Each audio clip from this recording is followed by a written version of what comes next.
দেহ রাখলেন রাজধানী আগরতলার মধুবন রানীখামার এলাকার রামকৃষ্ণ বিবেকানন্দ আশ্রমের মহারাজ শ্রীমৎ স্বামী মৃত্যুঞ্জয়ানন্দ মহারাজ।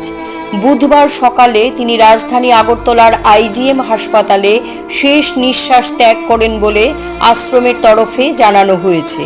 সব শেষে আবার মহারাজের নশ্বর দেহ নিয়ে যাওয়া হয় আশ্রমে। ভক্তরা যাতে শেষ শ্রদ্ধা জানাতে পারেন তার জন্য আশ্রম প্রাঙ্গণে শায়িত অবস্থায় তাঁকে রাখা হয়।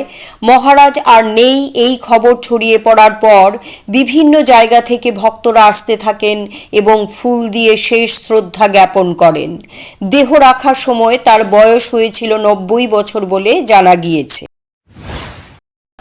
মহারাজ সম্বন্ধে কি বলবো, মহারাজ গত হয়েছেন, উনি রামকৃষ্ণ রূপে গেছেন, এটাই বলবো। কতদিন ধরে তিনি এই আশ্রমের সাথে যুক্ত ছিলেন? স্টার্টিং থেকেই মানে উনি আগে প্রথমে ছিলেন ওই আমতুলি যে বিবেকনগর বর্তমান যে মিশন নিয়েছেন ওই আশ্রমে ছিলেন, তারপর ওখান থেকে উনি এখানে এসেছেন।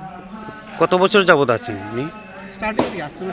আশ্রমের এই আশ্রম তো 1989-তে শুরু হয়েছে, আর তখন থেকেই তো উনি ছিলেন এই আশ্রমে। বয়স কত ছিল এখন ওনার? 90 প্লাস।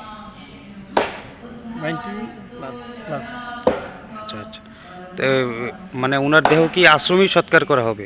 হ্যাঁ, আশ্রমে সৎকার করা হবে। এই আশ্রমটার নাম কি? শ্রী রামকৃষ্ণ বিবেকানন্দ আশ্রম।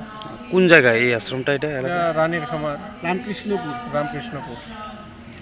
কি বলবেন আজকের এই দিনে, মানে কি বলবো, দীর্ঘদিন মহারাজের সঙ্গে ছিলাম, মহারাজের সঙ্গে বিভিন্ন আমাকে অনেক স্নেহের রূপেই উনি দেখতেন, যে কোনো ব্যাপারে আমাকে উনি ডাকতেন এবং দীর্ঘদিন ওনার সঙ্গে ছিলাম।